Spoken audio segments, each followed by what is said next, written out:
ഒഴിഞ്ഞു പോയാ പറ്റൂ. നീ പോകണം. ഒഴിഞ്ഞു പോകാൻ. എന്നാ പോരാ ഞാൻ നിന്നെ ഒഴിപ്പിക്കൂടി ഞാൻ. നിന്നെക്കാട്ടി വലിയ പ്രേതത്തിന് കളി കെട്ടിയവളാ ഞാൻ. ഒഴിപ്പിച്ചോളാം ഞാൻ. ആട് നിറച്ച് തല കഴിച്ചു വിട്ടവളാ ഞാൻ. എനിക്ക് ഒഴിഞ്ഞു പോയാ പറ്റൂ. അതാണ് കിടുകിടാനന്ദമൂർത്തി. ശിഷ്യൻ തണുപ്പത്ത് കിടുകിടാനന്ദമൂർത്തിയും. ശിഷ്യ മൂത്രി. എടാ നീ എവിടെ പോയി കിടക്കുമായിരുന്നു ഇത്ര നേരം? ഇവിടെ പൂ പറിക്കണം, ആൾക്കാരെ കയറ്റി വിടണം, സാധനങ്ങൾ മേടിക്കണം, കാശ് മേടിക്കണം. എടാ ഒരു ശിഷ്യനായ നീ ഇവിടെ എപ്പോഴും കാണണ്ടല്ലടാ. നീ എവിടെ പോയി കിടക്കുവാടാ? ഗുരുവേ, ഗുരുവിന് ഒരു ബോധമില്ലേ ഗുരുവേ? ഗുരുവിനറിയാലേ പ്രേതങ്ങളും ഭൂതങ്ങളുമായിട്ടാണ് നമ്മുടെ സഹവാസം. അതുകൊണ്ട് ഞാൻ വരുന്ന വഴിക്ക് എന്റെ സേഫ്റ്റിക്ക് വേണ്ടി ഒരു അമ്പലത്തിൽ കയറി ഒരു പുഷ്പാഞ്ജലി അങ്ങ് കഴിച്ചു. കൊള്ളാം. അപ്പൊ നിന്റെ കാര്യങ്ങളൊക്കെ വളരെ ഭംഗിയായിട്ട് നടന്നു.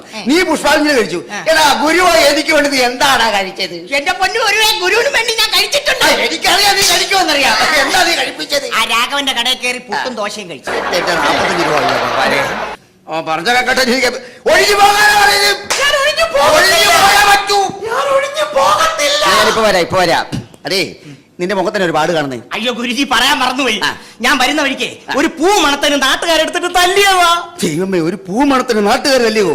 എന്ത് ക്രൂരമായ നാട്ടുകാരെ! എന്റെ ശിക്ഷനെ തൊട്ട ഇവരെയൊക്കെ ഞാൻ ശമിക്കുകയാണ്. ഇവരെയൊക്കെ ഒരു മിനിറ്റ് നാട്ടുകാരെ, എന്റെ ശിക്ഷനെ കൊല്ലുക ഞാൻ. അവൻ എന്തിനു ശപിക്കുന്നത്? ശപിക്കണം. ഞാനൊരു പെണ്ണിന്റെ തലമുടി ഇരുന്ന പൂ മണത്തേനാണ് നാട്ടുകാരെടുത്തിട്ട് തല്ലിയത്. ദൈവമേ, നാട്ടുകാരെ ഞാൻ വെറുതെ പറഞ്ഞേ, ഒന്നും ചെയ്യരുത്. പോരാ. അതേ എടാ, എനിക്ക് പുറത്തോട്ടിറങ്ങാൻ ഭയങ്കര ഒരു പേടി പോലെ.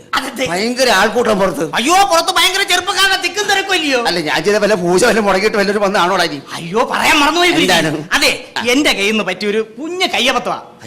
ഞാനുണ്ടല്ലോ പത്രത്തിലൊരു പരസ്യം കൊടുത്തു, പ്രേതബാധ ഒഴിപ്പിക്കുമെന്ന്. അത് ഞാൻ പറഞ്ഞിട്ടില്ല കൊടുത്തത്. അച്ചടിച്ച് വന്നപ്പോഴേ തെറ്റിപ്പോയി, പ്രേമബാധ ഒഴിപ്പിക്കുമെന്നായി. പിള്ളേരാണ് വന്നിരിക്കുന്നത്. അതിനാ വന്നിരിക്കുന്നത്. ഉള്ള കേരളത്തിലെ മുഴുവൻ കോളേജിലെ പിള്ളേരുണ്ടല്ലോ അവിടെ. നമുക്ക് ഒഴിപ്പിക്കാം. നിനക്കറിയാമല്ലോ എനിക്കൊരു നിലയും വില ഉള്ളതാണ്. പിന്നെ എനിക്കൊരു വലിയൊരു വെയിറ്റ് ഉള്ളതാണ്. അറിയപ്പെടുന്ന ഒരു ഗുരുവാണ് ഞാൻ. ഗുരു അറിയാവോ? അറിയപ്പെടുന്ന ഗുരുവൊക്കെ ശരി തന്നെ. അങ്ങനെ കാണുന്ന തന്നെ ഇപ്പൊ നാട്ടുകാർക്ക് ഒരു ഗുരുവാണ്. ഇപ്പൊ വരാം. ശിഷ്യ മൂത്രി ശലമൂർത്തി. എടാ, വായി നോക്കി നിൽക്കാതെ ആരെങ്കിലും ഉണ്ട് വിളിച്ചോണ്ട് വാടായിക്കോട്ടെ. വിളിക്കാം. Next test number 301 3001 മന്ത്രവാദപുരം. ഒഴിഞ്ഞു പോകാനാ പറഞ്ഞത്. താനോടെ പോവാ? അല്ല, ഒഴിഞ്ഞു പോകാൻ പറഞ്ഞു. അയ്യോ, തന്നോടല്ലേ പറഞ്ഞത്. ഇവിടെ വേറെ ഒഴിപ്പിച്ച് നടന്നോണ്ടിരിക്കും, ഒഴിപ്പിക്കൽ നടന്നോണ്ടിരിക്കുകയാണ്. അല്ല, വന്നതിന് ഉദ്ദേശം മനസ്സിലായില്ല. എന്താണ് കാര്യം? സ്വാമി അപകടാനന്ദ മൂത്രി. അപ്പൊ സ്വാമിയാണ് ആ സ്വാമി. ആ സ്വാമിയോ? അല്ല, സ്വാമിയാണ് ആ സ്വാമി എന്ന് പറയുന്നുണ്ടോ? അതല്ല പറഞ്ഞത്. സ്വാമി അല്ലേ ഈ സ്വാമി? അതെ, ആ സ്വാമിയാണ്.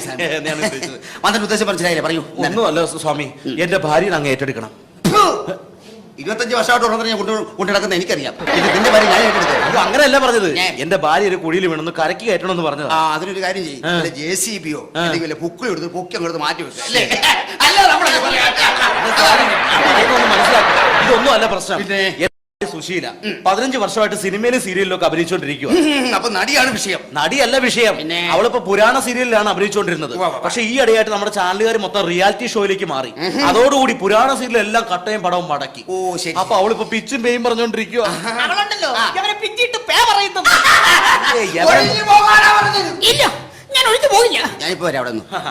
അതല്ല സ്വാമി പ്രശ്നം. അവള് പുരാണ സീരിയലിലാണല്ലോ അഭിനയിച്ചുകൊണ്ടിരുന്നത്. അതുകൊണ്ട് ഓരോ ദിവസം അവൾ ഓരോ പുരാണ കഥാപാത്രങ്ങളാകും. ഒരു ദിവസം ഉർവശിയാകും, ഒരു ദിവസം രംഭയാകും, തിലോത്തമയാകും, മേനകയാകും, ഒരു ദിവസം ശകുന്തളയാകും. ഒരു കാര്യം ചെയ്യും, താമസിയാതെ രേഷ്മിയോ ഷക്കീലോ മറിയായി മാറും. താഴെ മേശ ഇട്ടിട്ട് ഇഷ്ടം പോലെ കാശുണ്ടാക്കിക്കൊണ്ടിരിക്കാം.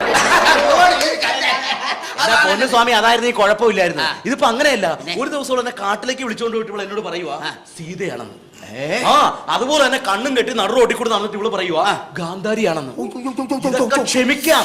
ഒരു ദിവസം വീട്ടിൽ വിരുന്നുകാർ വന്നിരിക്കുമ്പോ ഇവൾ ഉണ്ടായിരുന്ന സാരിയും തുണിയും എല്ലാം അഴിച്ചു മാറ്റിട്ട് ഇവള് പറയുവാ പാഞ്ചാലിയാണ് വസ്ത്രാക്ഷേപം നടത്തിക്കൊണ്ടിരിക്കുക. നാണം കെട്ട് പോയി. അപ്പൊ അതാ പറയുന്നത്, എത്രയും പെട്ടെന്ന് ഈ ബാധ ഒന്ന് ഒഴിപ്പിച്ചു തരണം.